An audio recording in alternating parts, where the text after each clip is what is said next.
Assalamualaikum dan salam Malaysia Madani. Berita semasa bersama saya, Tira Minuddin. Malaysia menyatakan minat untuk menjadi pemain utama dalam pembinaan saluran paip tenaga dasar laut. Pembinaan paip sejauh lebih 1,000 km itu bagi memudahkan penghantaran tenaga boleh diperbarui dari Kemboja dan Laos ke Singapura. Its interest to be key player in construction of over 1,000 km of seabed energy pipelines, facilitating the transmission of renewable energy from Cambodia and Laos to Singapore. These are issues, transborder, transnational, that can be explored. Dalam pertemuan bersama Perdana Menteri Kemboja, perbincangan tertumpu kepada kemajuan hubungan dua hala serta kerjasama dalam beberapa bidang. Malaysia dan Kemboja turut bersetuju untuk meneroka laluan penerbangan baharu. Ia sekaligus mampu untuk tingkatkan kesaling hubungan antara kedua-dua negara.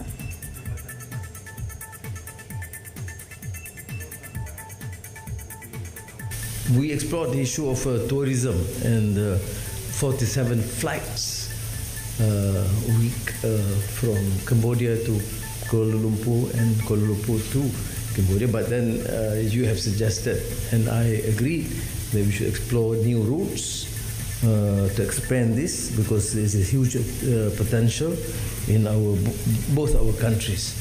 We have acknowledged the fact that ASEAN has recorded impressive collaboration in a number of fields, but intra-trade and investment is certainly profoundly lacking. And we have therefore a responsibility to ensure this would be enhanced so that it be beneficial to both these countries.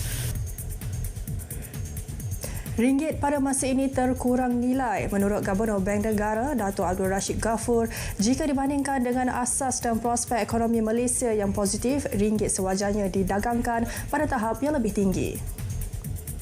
Susulan itu, pihak Bank Pusat sedang meningkatkan perbincangan dengan syarikat pelaburan berkaitan kerajaan GLIC, syarikat berkaitan kerajaan GLC, syarikat korporat serta pelabur untuk menggalakkan aliran masuk yang berterusan ke dalam pasaran pertukaran asing. Sebelum ini, Perdana Menteri Datuk Seri Anwar Ibrahim berkata, kerajaan tidak pandang ringan isu penurunan ringgit, malah mengambil langkah berterusan bagi menanganinya dan seiring usaha memastikan angka pelaburan Malaysia kekal utuh. Malaysia menyertai 68 ahli Pertubuhan Perdagangan Dunia WTO lain yang berjaya meratifikasi Perjanjian Subsidi Perikanan FSA. FSA merupakan usaha global untuk membendung subsidi perikanan yang berbahaya dan melindungi stok ikan.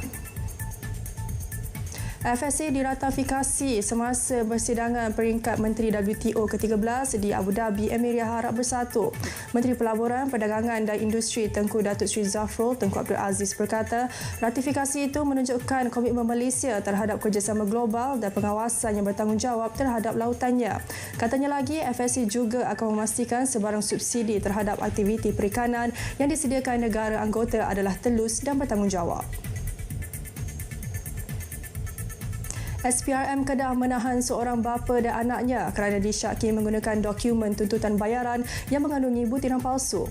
Ia bagi tujuan pembekalan minyak masak yang tidak dilaksanakan. Kedua-dua beranak itu disyaki menggunakan lesen syarikat tempat mereka bekerja untuk membuat tuntutan palsu subsidi minyak masak paket 1 kg dari sebuah kementerian di antara bulan Jun dan Julai 2020. Pengarah SPRM Kedah, Ahmad Nizam Ismail mengesahkan tangkapan tersebut. Kes siasat di bawah Seksyen 18 Akta SPRM 2009. Kedua-dua suspek bagaimanapun dilepaskan dengan jaminan SPRM selepas keterangan direkodkan.